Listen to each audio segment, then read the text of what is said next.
तहार हॉस्पिटल में दाखिल बाना? हाँ जी। ई वक्त तू उहे बाड़ी ना? हाँ जी, वो इहे बाड़ी। वो कहाँ जाइए भला? अच्छा जी, थैंक यू। पता तो अब लागी जे के साहब, जब आपके सामने आके ना गीत खड़ी हो जाई। ना मन तेल हुई ना राधा नाची। बड़ी भाभी जी, वो गीत ना वापस यहाँ ना आई। पहला तो हमरा के ई बतावा, तू इतने यकीन के साथ ये बात कैसे कर सकेलू?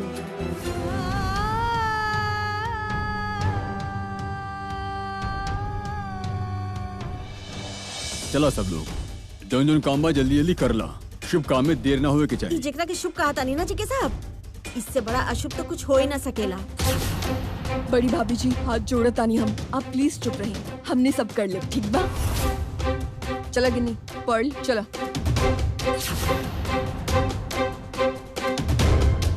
जल्दी करा सब, जल्दी करा। हम बतावतानी का करे के बा।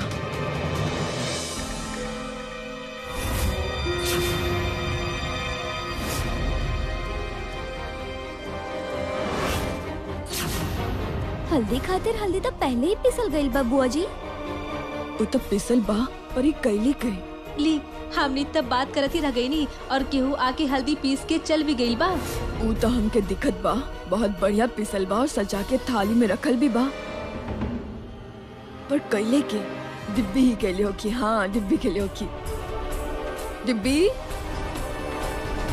अब हाँ जी कमो बुआ। डिब्बी, हल्दी तो बहुत अच्छा पिसले बारू, सजा भी दिलू तू। नाना कमो बुआ, हम तने के पिसले हैं। अब हमके का पता के रख के गइल बा। तू ना कहियो, फिर के कैले? हाँ, छोटी भाभी कैले हो की सब। मेकअप वाला अपना दस्ताना पहन के ना उहे कर देली हो की। अब लड़की के श्रृंगार के सामान कहाँ पे रख ली हैं आप?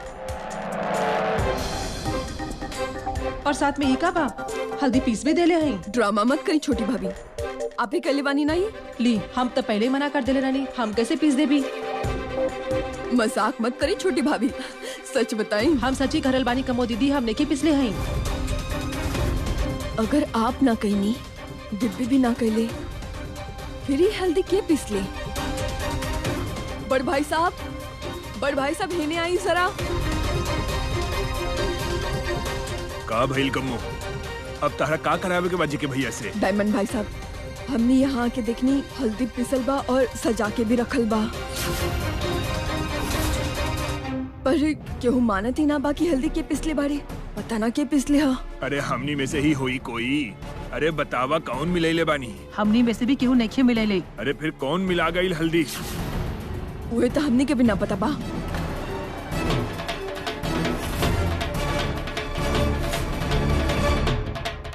ढोल की आवाज।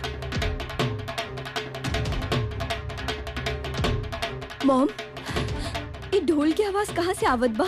हमरा के का पता, ये तो जाके देखे के पड़ी। हो सकेला गीते आ गई होए। इस समय के ढोल बजावे लग गए मेरा हाउस में आके।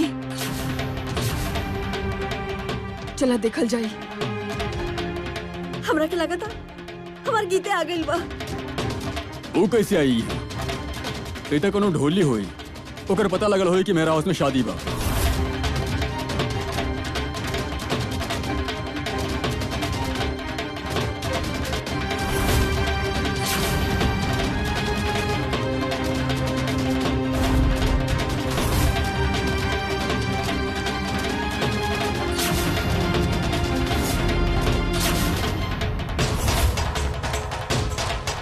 मम्मी जी, ये ढोल आप बजावतानी? कब बात हो गई? हाँ, ये अचानक आप ढोल काहे बजावे लग गई नी?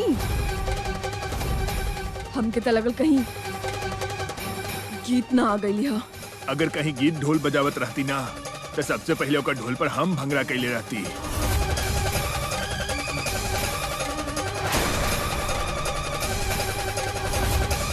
यहाँ पे ढोल कौन बजावत रहे? दादी माँ। मम्मी जी का देख रहल बानी जे के भैया? मम्मी जी का पहला बे ढोल थोड़ी बजा बतानी, उहे ढोल बजा रहल बानी। वो तो हम भी देख लेनी, पर इनकर एकदम से मन कैसे हो गई ढोल बजावे की? जहाँ तक हमके मालूम बना, इनकर सिमोन और मल्हार के शादी की खुशी तबाह ही ना। हम तो बस जरा ऐसे ही बजा के देखत रहनी, बड़ा दिन के बाद जे दिखल बा ढोल। का मतलब? मतलब छोड़ा, पहला ये बतावा कि ढोल ऐजा कैसे आइल? के लेके आए ढोल मेहरा हाउस में? ढोल आप बजावत रहलू और पूछ हमरा से राल बाड़ू। ई ढोल आपके ही बा? हम बतावत तो बानी, ऐजा तोहफा पड़ल रहे और तोहफा के पास ही ढोल पड़ा रहे। हम उठा लेनी और बजावे लगनी। वो का रखल बा? ई शादी के तोहफा के बीच में ढोल? ई ढोल ता गीत के बा। गीत असल में एगो ढोली की लगी बाड़ी। ई बियाह अब ना हो पाई। बस मम्मी जी बस, पता चल गई हमको। हमार मजाक उड़ात बानी ना, है ना? हम तोहरा साथ काहे करब मजाक? अगर सच भी तोहरा के मजाक लागता तो फिर हम का करी? यानी कि आप ये कहे के चाहत बानी दादी माँ कि ढोल पहले यहाँ रखल रहे? पर ये कैसे हो सकेला मम्मी जी? बिल्कुल, ढोल यहाँ पे आ कैसे सकेला? हाँ जी मम्मा, सारा गिफ्ट हमने खुद पैक करके रख के गई बानी यहाँ। वहाँ तक ढोल ना रखल रहे। तब ना हुई, लेकिन जब हम ऐजा आईनी तो ई ढोल ऐजा पड़ल रहे। हम भला तू लोगन से झूठ काहे बोलब? झूठ काहे बोला तानी आप? आप यहाँ पे मजाक करत तानी? एक तो ढोल बजावत तानी, ऊपर हमने सबसे पूछा तानी कि ढोल कहाँ से आ गई। हाँ, मम्मी जी आज मजाक ही कर रहल बानी, बिल्कुल वही तरह जैसे तू तानिया के ब्याह के समय में कैले रहलू। हाँ कबो, ऊ वक्त भी ढोल तोहफा के बीच में रखा रहे। ता उहे ढोल तू तानिया के ससुर के दिखा के गीत के कितना मजाक उड़ैले रहलू। याद बना तोरा के कितना तमाशा कैले रहलू तू? और तानिया के ससुर के सामने मेहरा परिवार के कितना बेइज्जती कैले रहलू। तुहारू तमाशा की वजह से गीत के एक घर छोड़े के पड़ल। भूलनी ना है हमने कुछ भी, सब कुछ तो तोहरा सामने भइल रहे ना। ये वजह से कमो तू तो केहू के कुछ कहा ही ना। एक मिनट जसलीन जी, बात उलझावे की कोशिश ना करा। आप बताएं शकुंतला मेहरा जी, कहाँ से आयल ढोल यहाँ पे? हम सबके बतावत तबानी, हमरा के कुछ ना पता बा।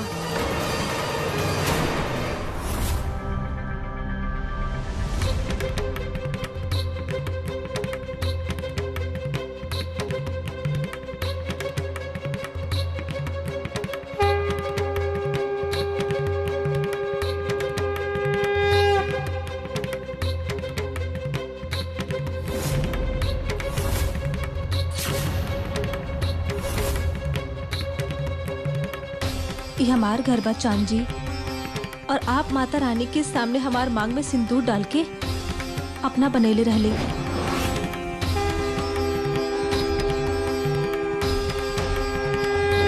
और वही हिसाब के साथे ये घर के मालकिन हम बानी।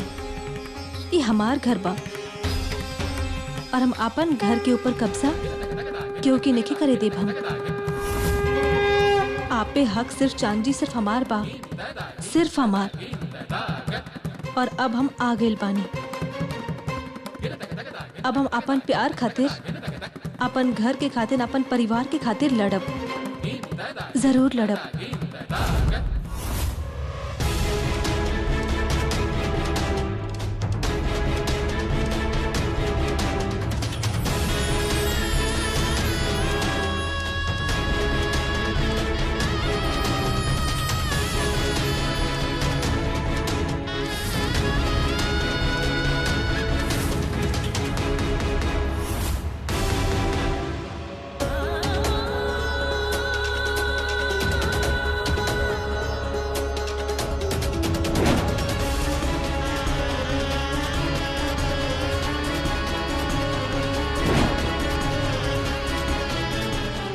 देख ली चांद जी, लोग सब कितना कोशिश कैली हमनी के दूर दूर करे खातिर, वो का कुछ नहीं कहले हमनी के अलग करे खातिर, पर उनकर चाल ना नेकी काम आइल। हमनी के प्यार मौजूद बा चांद जी, हमनी के प्यार के डोर मजबूत बा। ई देखी आपके गीत आपके सामने बैठल बाड़ी, आपके प्यार हमके खींच के आपके पास ले आयल चांद जी।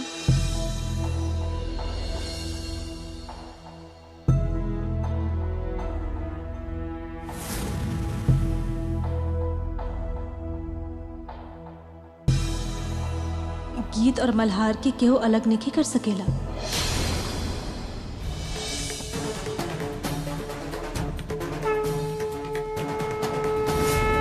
शंख के आवाज भी अपन घर से आवत लगता हमरा के।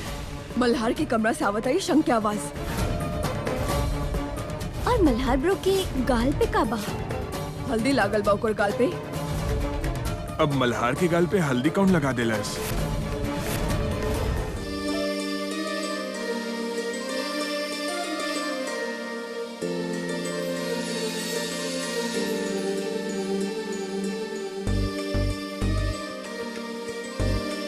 अगर सब लोग ये चाहते हैं ना चांद जी कि आपकी शादी होके, तो आपकी शादी होई, जरूर होई।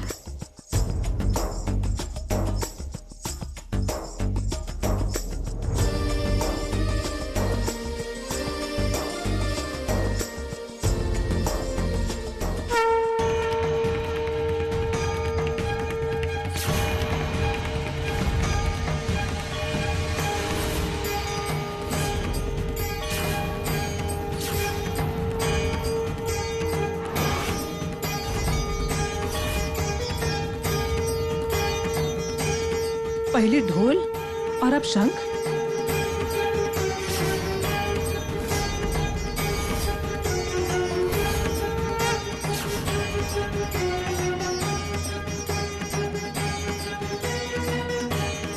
अब हमने के केहू अलग नहीं कर सकेला चांद जी, केहू भी ना। अभी शंख के बजावत बा। शंख की आवाज भी अपन घर से आवता लगता हमरा के। लागत नहीं अपने ही घर से आवत बा। मल्हार के कमरा से आवत आई शंख की आवाज। पर इस समय वहाँ पे शंख के बजा रहल बा? हमके तो ई ना समझ आवत बा कि हो का रहल बा घर में। पहले ढोल की आवाज और अब शंख। ई तो आप मल्हार के कमरा में ही जाके पता चली कि वहाँ पे का हो रहल बा। आवाज तो उहे से आ रहल बा। लेकिन मल्हार तो वहाँ पे अकेला बड़ा, वहाँ पे ओकरा साथे कोनो बाही नहीं खे, तो फिर शंख कौन बजा रहल बा वहाँ पे? हमारा तक खुद दिमाग घूम रहल बा। चली भैया वहाँ जाके देखा तानी।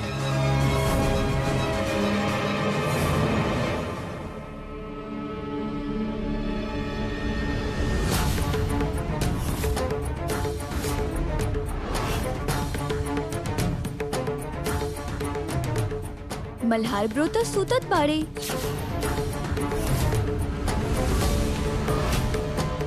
हाँ, और मल्हार ब्रो के गाल पे का बा?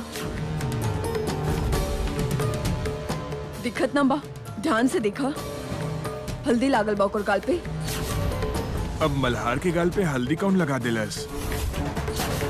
पता ना के बाजे जानबूझ के ना सबके परेशान करत बा। गिन्नी, कहीं तू तो न अकेले बड़ू? नेकी बड़का मामा जी, हम कुछ भी नहीं केले हैं। पर्ल, कहीं तुहार शरारत तो नहीं खे? हमार?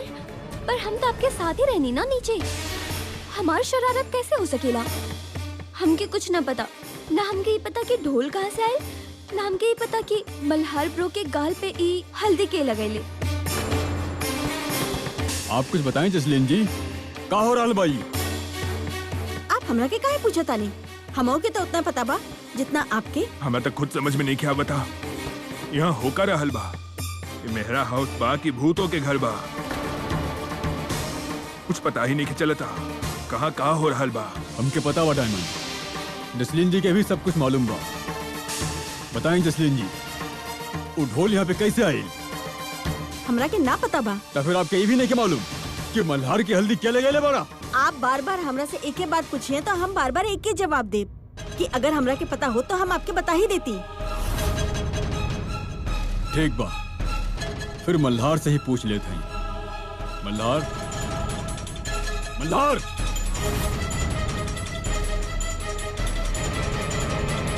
हाँ जी बाबूजी।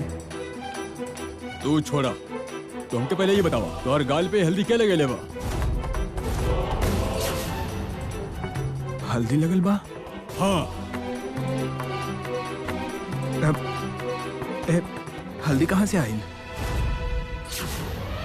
ओ हमने भी तो से ये पूछत बानी ना, कहाँ से आईली हल्दी? कहो बुआ, हमरा के सच में नहीं के पता कहाँ से आई। तो कैसे नहीं के मालूम? बतावा, क्या लगे भाई हल्दी?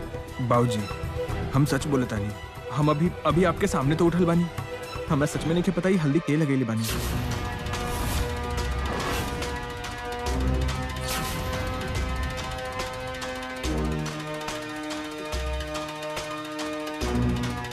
ताजी देसी हल्दी लगता, जौन में अभी तेल लागल बा। ये सब तो हमनी हल्दी के टाइम पे करता नहीं ना। ऐसे लगता मल्हार के हल्दी के कौनो शगुन करके चल गई। कैसन शगन? बशगनी बा। क्यों छुप छुप के बशगनी करत बा बड़वा साहब के बाई?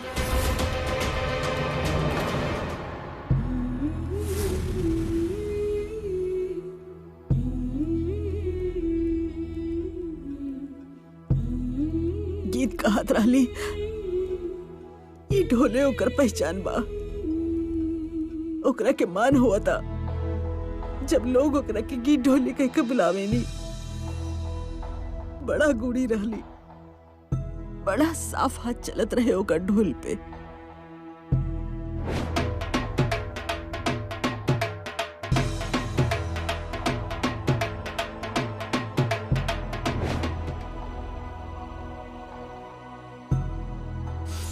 कभो बुरा न चाहलस उमेरा हाउस के। पता ना दुनिया ऐसा लोगन के भी काहे बुरा चाहेली। का भइल मम्मी जी? कुछ न जसलीन, ढोल के दिखनी तो गीत के याद आ गई। मम्मी जी, इमे रोए वाली कौन सी बात बा? अनाही उदास होए के बात बा। गीत तो वापस आ ही जाई ना। पर कब जसलीन? ये देखा गीत के ढोल, ये तो अकेले ही चलाई जसलीन। के लेके आइल हुई एकरा के एजा, के रखलस आई ढोल तोहफा के पास। ऐसे ही आ गई मम्मी जी, जैसे तानिया की शादी के समय तोहफे के बीच में आ गई रहे। तो फिर ये ढोल कम्मो तानिया के ससुर के दिखा के गीत के राह में हमेशा खातिर कांटा बिखेर दिलस रहे। तो फिर हम अपन गीत के जावत भय रोक भी न सकनी। तो धीरे धीरे हमनी के गीत हमनी से दूरे हो गए। इतना दूर कि हमनी के पता ही ना बा कि गीत भाभी कहाँ चल गई।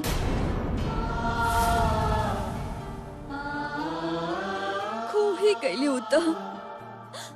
मॉम, कभी कभी ना सोच के कितना शर्म आवा था। तू ऐसे काहे महसूस करत तारू लड़की? तू का कैलू हा? इमे तोहार का कसूर बा? हम तो कुछ ना कहनी, पर हमनी में खुश भी के बा मॉम। अगर गीत भाभी हमारी जिंदगी में ना आई थी तो हमके तो पता ही ना चलती कि लड़की के अपन ससुराल में रहे के सुख का हो खिला। और आकाश के पेरेंट्स वो तो बहुत खुश भाई बात से कि गीत भाभी घर छोड़ के चल गई। वो तो कभी केहू के कुछ ना कहली, केहू के बुरा ना कहली, पर पता ना काहे वो इतना नफरत करत बानी गीत भाभी से।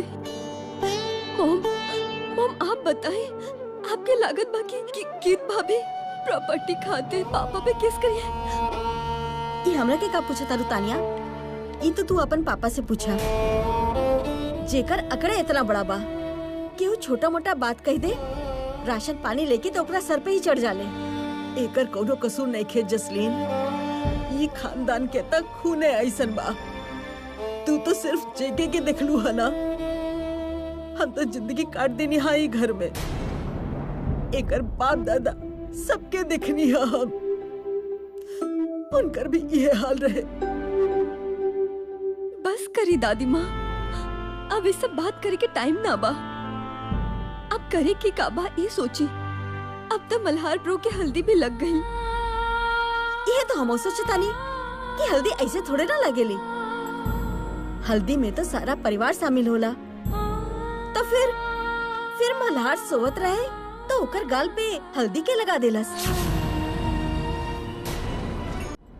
जान निकल गई हमार काम करत करत। क्यों हमार मदद भी न करत बा, अकेले सारा काम करत बानी। लेकिन तू लोग थोड़ा बहुत हमार मदद कर दा। हाँ मम्मी आप कुछ बताई तो सही कि करे के का बा। हाँ जी कम्मो बुआ, आप बोली तो सही का करे के बा। फिर अगर काम ना होए तब बताइया। तू तो पता ना कब का सिखबू, तो के बतावत बतावत हम थक जाए। इससे अच्छा हम खुद ना कर ले। कुछ सिखाइबू ना तो लेकिन के कहाँ से पता चली कुछ। डायमंड भाई जी, आपके तो सब कुछ पता ही बाना। आप भी मदद कर दी। आप ना सिमोन के घर पे ना रसम के हल्दी दियाई जाई। तहार दिमाग तो सही बा। हम काहे जाए सिमोन के घर? हम करो नौकर बानी। एक छोटा सा काम कर में आप नौकर थोड़ी ना बन जाए। फिर तू जाना, ऐसे भी तू शक्ल से नौकर ही लगतिया। आपके तो बस ना मौका मिले के चाहिए सबके सामने हमके बात बोले के। हाँ कभी ये भी सोच ली कि हमके भी बुरा लागत बा, हमके भी दुख लागत बा आपके बात के। तू दिल ना दुखावे के सलाह दे रहल बारू। तू तक खुद कितना दिल दुखैले बारू ई परिवार के। अरे कम आग लगेले बारू मेहरा परिवार के सुख शांति के। अरे तू कहाँ कनो कसर छोड़ले बानी ई परिवार के तोड़े में। अरे पहले तो तू छोट छोट चाल चलत रहलू ही घर के तोड़े खातिर। आज लोहार के जैसन हथौड़ा लेके घूम रहल बारू। बस मेहरा परिवार के डुबावे में कौनो कसर ना छोड़ले बारू तू। ये बात अब बिल्कुल सही कहनी है डायमंड भाई साहब। अब हम एक परिवार के ई हाल करके जाइब ना, टुकड़े करके जाइबी घर के टुकड़े। और हाँ इन मम्मी जी के कान में ना हमारी बात पहुंचा दी। ये वसीयत वसीयत वाला काम ना चली उनका से। हम ई घर में तापन हिस्सा ले भी ले। फिर दिखा था कैसे मम्मी जी गीत के नाम सारा कुछ करत आड़ी। ऊ तो हम कुछ कहल नहीं के चाहता नहीं, पर तू हमार मुंह खुलवा के ही रहबू। तहार ना दिल दिमाग में लालच ही लालच भरल बा। अरे कम से कम शर्म तक करला कुछ। आपके इल्जाम हमार माथा पे। लालची तो लालची ही सही हम, ठीक बा? आपके का गिन्नी पढ़ चला चली। कितना सारा काम करे के बा। हाँ सिमोन के हल्दी भेजे के बा, गिफ्ट भेजे के बा। हमार बेटी कहीं भी नहीं खिंचाई।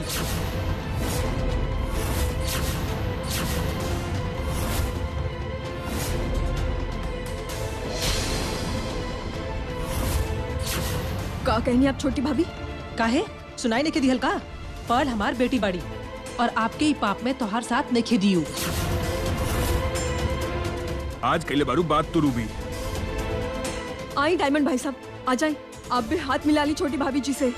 छोटी भाभी का बात बा? पढ़ हमार कुछ ना लागेली। आज वो आपके बेटी हो गई। हमारे सामने ही आप हमके बेगाना करत बानी। कमो दीदी अपन आँख निकाल के हमके डराई मत आप। और ये नहीं के हो जाए कि अगर हमार मुंह खुल जाये ना तब उस सारा कुछ सब लोगन के बता दिए। रूबी ये का बात कर रहल बारू? का बतावे के बात आ रहा के सबसे? कुछ हो ना, हम जका जौन कहे के रहे कह देले हैं। का कह देलस? हमरा के बतावा का बात बा। कहानी ना कुछ भी ना।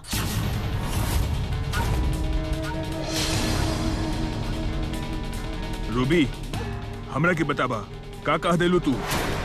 इनकर भी पढ़ निकल आई। लब छोटी भाभी हमके धमके देत बानी। आपके का लगत बा आप हमके फंसा दे?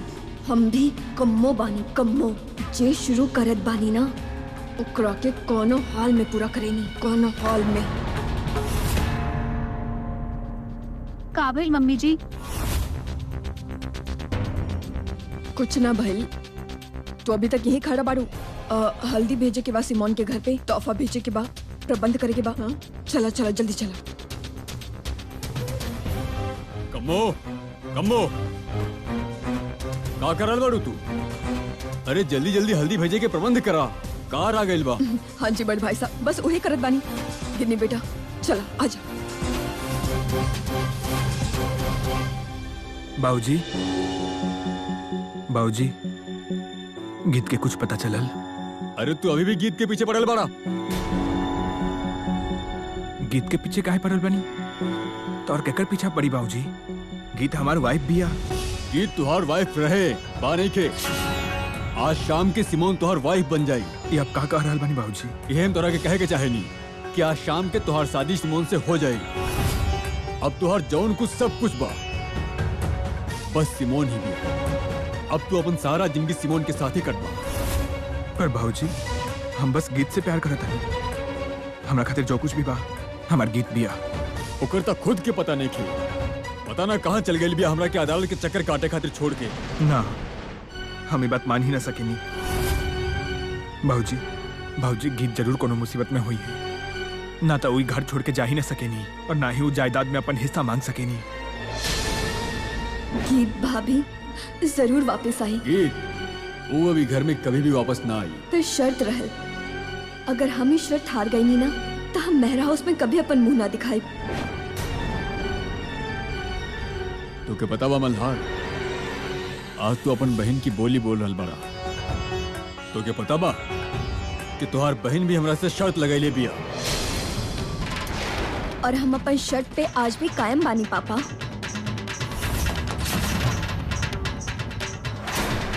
तू अभी भी जिद कर रहल बाड़ू तानिया। ए ना भूला आज शाम के मल्हार के शादी बा। शाम के ना अभी भइल त ना। आप देख लिया पापा, गीत भाभी जरूर वापस आई। और अगर वो वापस ना आई ना तो हम खुद सिमोन के फेरा के टाइम अपन हाथ से ओकर ऊपर फूल फेंकब। तान्या ये तू का कह रहल बाड़ू? आप फिक्र मत करी मल्हार ब्रो, ऐसा कुछ ना होई। आप देख लिया पापा, गीत भाभी जरूर वापस आई। अगर वो ना वापस आई ना तो सारा दुनिया बात करी। लोग यही कही है कि एगो जिम्मेदार परिवार अपन बहू के दुखी करके घर से बाहर कर देली। बार बार कह के ढोली के लेके 4 दिन भी अपन ससुराल में सुख से रहे के ना मिले लोकरा की। ना, हम ऐसा ना होके देव। हम मेहरा परिवार के इतिहास पे ऐसे काला धब्बा कभी ना जोड़े देव, कभी ना, कभी ना। बाबूजी हमरा 1 मिनट हमारा फोन दे। हब तुम्हारा फोन हमारा पास नहीं खे, सिमोन के पास बा। आपके साथ हाथ बटा के हमके ऐसा लागी जैसन हम अपन मम्मी की हाथ बटा रही अपन घर में। तू तो बाड़ी हमार बेटी जैसन, चाहे ई कहला कि हमार बेटी से भी ज्यादा समझदार बाड़ू। ये कुर्सी घर के मुखिया के बा। आज के बाद दादी माँ यहाँ पे सारा परिवार के साथ बैठ के खाना खाई है। परिवार के मुखिया के कुर्सी पे बैठ के खाना खाई है।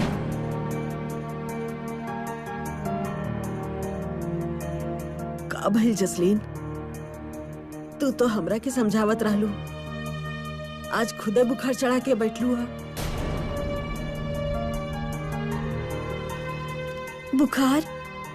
बुखार तो हमरा सर पे चढ़ गइल बा मम्मी जी। हमार दिमाग भी यह सोच सोच के खराब होवत जा रहल बा। पर बुखार चढ़ाए के भी का फायदा? भगवान तो ई घर के किस्मतें खराब लिख देला सा। पहला सारा उम्र तोहार ससुर के ई तरह से रास्ता देख देख के काट देनी, और अब तो हर घर वाले के भी उहे हाल बा। हमार भी इतना उम्र हो गइल बा मम्मी जी, पर जेके साहब का स्वभाव तो थोड़ा भी ना बदलल। हर वक्त गुस्सा उनके नाक पे चढ़ल रहेला। ओकर ये गुस्सा, ये जिद मेहरा हाउस के उजाड़े पे आ गइल बा। तुहे बतावा जसलीन, सिमोन सच में मेरा हाउस के बहू बन के आ जाई? आवा तारी तो फिर आ जाए मम्मी जी। हमने की कौन सा ओकरा के डर बा? हम बैठल बनी ना आपके सामने। वैसे भी तो आप वसीयत तो कर देनी है, और वसीयत के हिसाब से सब कुछ तो गीत के ही बाना मम्मी जी। मिली तो सब कुछ गीत के ही, पर ओकरा खातिर ओकरा के आए के पड़ी, अदालत में पेश होए के पड़ी। जेकरा नाम वसीयत लिखल होला वो इंसान भी तो हाजिर होए के चाहिए ना। हाँ मम्मी जी, वो जरूर आई और हाजिर भी हुई। पर कब हुई जसलीन? अभी तो और 4-5 घंटा में मल्हार के सिमोन के साथ जेके फेरा खातिर बिठा दे मंडप में। तो फिर समझी मम्मी जी, गीत 4-5 घंटा में आ ही जाई। तोहरा के बड़ा यकीन बा ओकर आए के, पर कैसे? देखी ना मम्मी जी, घर से लॉकर की चाबी खो गई रहे, तब फिर भी गहने पता ना कहाँ से आ गई। ईता गाना लगता। और उधर दूसर तरफ से मल्हार के हल्दी के कार्यक्रम के सब लोग एजा तैयारी करत रहनी, और इधर के हूँ हल्दी लगा भी देलस। तुम्हारी गाल पे हल्दी के लगे ले बा? हाँ जसलीन, पर ई दोनों बात के गीत के आय से कौन सा मेल बा? मेल की तो हमरा के भी ना पता बा मम्मी जी, और पता ना काहे हमरा के ऐसा लागता कि केहू ना केहू तो हमनी के आसपास बा, जे हमनी के दिखाई नहीं खे देत, पर ऊ हमनी के ऊपर पूरा नजर रखलस हा। पर उ बा के जे एजा हमनी सब लोगन के ऊपर नजर रखलस हा। आप बताई मम्मी जी, ऊ के हो सकेला? हाँ जी, का बात हो गई जसलीन जी? आप हमरा के देख के चुप काहे हो गई? बताई बताई, केकरा नजर बा हम सब पे? आपके चहती गीत के, लेकिन ऊ तो गुम बिया। सारी दुनिया के बात पता बा कि सुरजीत ढोली के लड़की वो गायब हो गई बिया। दुनिया की छोड़ी, आप बताई, आप इतने यकीन के साथ कैसे कह सकेनी कि गीत गायब बाड़ी? कहीं गीत के गायब होए के पीछे आपके तो हाथ ना बा? आप हमरा पे इल्जाम लगा रहल बाड़ू जसलीन जी। आपके मालूम बा कि आप हमरा से का कह रहल बाड़ू? हाँ हाँ, हमरा के पता बा कि हम का कहता नहीं, लेकिन हम आपके ऐसा का बिगाड़ दे हैं जे आप हमरा पे इतना बड़ा इल्जाम लगा रहल बाड़ू? ऐसे तो हम भी कह सकेनी कि आप कभी भी हमारे साथ न दे बेलू। हाँ बोली, वो कौन से घड़ी कौन सा वक्त बा जी वक्त हम आपके साथ खड़ा ना बनी? ये भी हमरा के बताओ कि पड़ी आपके। तब फिर सुनो, एक लड़की हमरा पे केस कर ले बिया, केस। उस जायदाद में हिस्सा मांग रहा बिया। वो लड़की जेकर हम अपन बिटिया से ज्यादा प्यार कर ले बानी, इतना बड़ धोखा देने वाली लड़की के आप सही कह रहल बाड़ू? हाँ, काहे के हम न मानता नहीं कि वो लड़की गलत बाड़ी। ये गलत फहमी बा, और आप भी ये गलत फहमी से अपने आप के बाहर निकाली। देखा, अभी भी आप हमारा साथ में खड़ी होए के जगह ओकरा साथ में खड़ी होकर के दलील दे रहल बाड़ू, और अभी भी आप ये चाहे लो कि गीत वापस आ जाए। हाँ हाँ, हम आज भी दिल से चाहता नहीं कि हमार गीत वापस आ जाए। वो वापस आई तब फिर आपके पता लगी कि ओकर कोनो गलती ना रहे, तब फिर ही आप मनबा कि ऊ कुछ ना कैलस हा। काहे ना कर सके लो कुछ? आप अगर बाप के देखले रहलू ना, कैसे मेरे हाउस में आके हमारे कॉलर पकड़ ले रहे, उकर बाद भी आपके ई भूल बा। अगर ऊ तोहार कॉलर पकड़स हा तो तू कौन सा कम कैलस हा ओकरा साथ? बेचारे का पीठ सुजा देलस ओकरा के मार मार के। आपका चाहे लो, तू कौड़ी का ढोली हमारे कॉलर पकड़े और हम ओकरा के बख्श दी। अरे ओकर कितना पीढ़ी मेरा हाउस के कारण खाद पेत रहेली। पर अब ऊ ई घर के रिश्तेदार बजे के, ओकर लड़की गीत ई घर के बहू बाड़ी। यह तो गलती हो गई हमारे सबसे बड़। हम ही गलती के सुधार ले। एक घर में गीत के नाम लिखल है सबसे बड़ गलती बा, लेकिन हम अब गीत के नाम एक घर से हमेशा खातिर मिटा दे, हमेशा खातिर।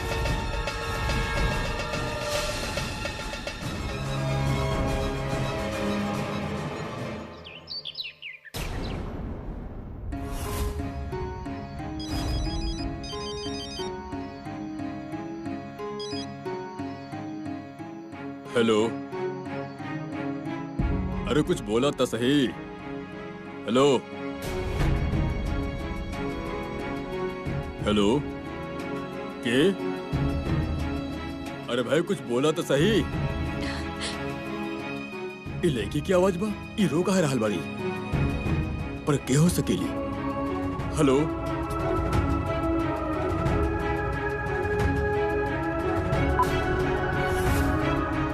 फोन काट देली? कोनो बात नहीं, हम फोन करत।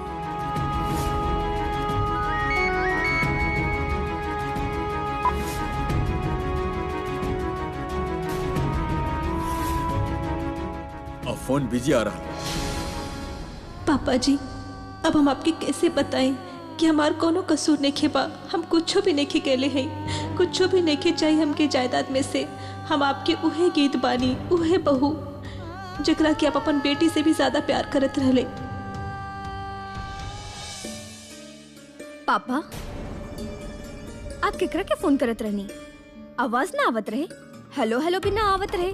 हाँ तान्या, हम फोन कैले रही, हम हेलो हेलो कह रहा है कि वो हेलो के जवाब ही ना दे रहल बिया। हेलो भी ना कैले का मतलब?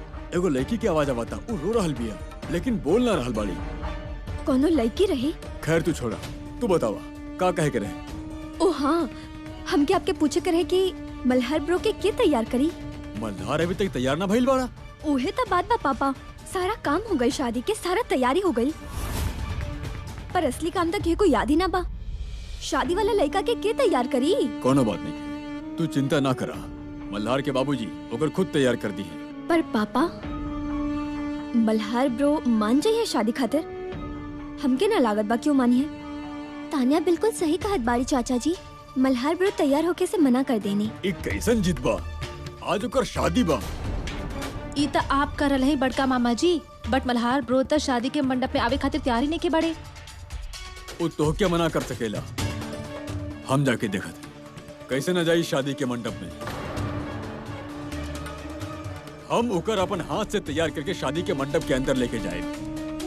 जेके भाई साहब अभी भी सोच ली, अब मल्हार और सिमोन के ऐसा जबरदस्ती रिश्ता मत जोड़ी।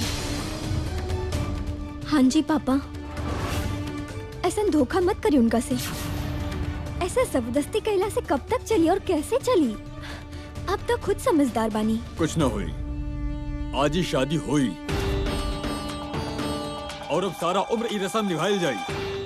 रिश्तेदारी बराबरी में ही अच्छा लागेली। अब सब कुछ तो हो ही गइल बा, हेरा रह गइले वो भी हो जाई। अगर वापस चाहिए तो अच्छा ना लगेगी।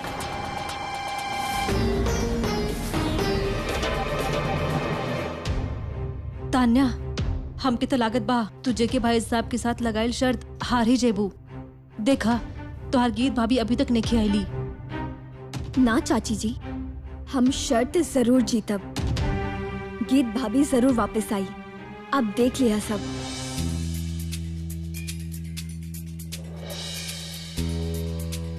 मल्हार, ई का हो रहल बा बिटुआ? अरे आज तो आज शादी बा, शादी। तू अभी भी यहीं बैठल बाड़ा, तैयार ना हो के बा? ये आप हमरा से काहे पूछता नहीं बाबूजी? आपके तो पता ही बाना कि हम तैयार काहे ना होवल चाहता नहीं। देखा बिटुआ, तैयार तो तोरा के होए के ही पड़ी। हम ब्याह नहीं के करब। तो एकर मतलब ई बा आज तू जेके मेरा के सब लोगन के सामने झूठा साबित करबा? ना ना, चला फिर जल्दी तैयार हो जा बिटुआ। ई खातिर चुप बाजी के साहब, काहे कि आपके इज्जत करेला। तो एकर मतलब ई ना कि आप अपन फैसला ओकरा पर जबरदस्ती थोपे। ओकर जिंदगी बा और ओकरा के अपन जिंदगी जिए के पूरा हक बा। चला मल्हार बिटुआ, ई ले बिटुआ, ई कपड़ा पहला और जल्दी से तैयार हो जा। ला हमार बिटुआ।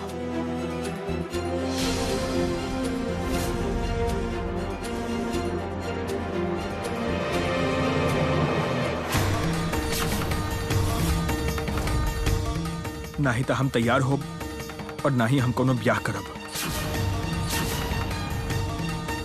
अरे मल्हार, मल्हार, बात तो सुना बिटुआ। हे माता रानी, कृपा करी, कहाँ बाड़ी हमार बहू? हमार बहू के ये घर में वापस ले आई। ओकरे बिना ही बदसुगनी ये जबरदस्ती की शादी ना रुकेला। माँ मेहर करा, माँ कृपा करा, कृपा करा। माता रानी आपके ये अरदास कभी भी पूरा ना करिए। गीत घर में कभी ना आई, कभी ना आई।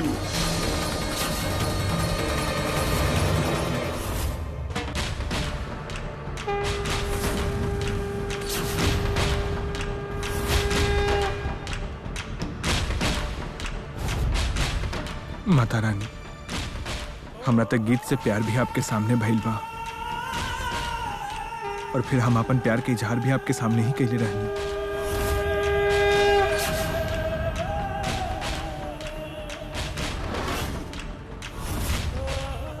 आपके चरण में परली सिंदूर से ही हम गीत के मांग भर के ओकरा हम अपन बनैले रहनी। आप शुरू से ही हमनी प्यार के गवाह रहनी है, तो आप एक झटके में हमनी के प्यार इसे खत्म नहीं कर सके नहीं माता रानी। आपके हमनी प्यार के रक्षा करे के ही पड़ी।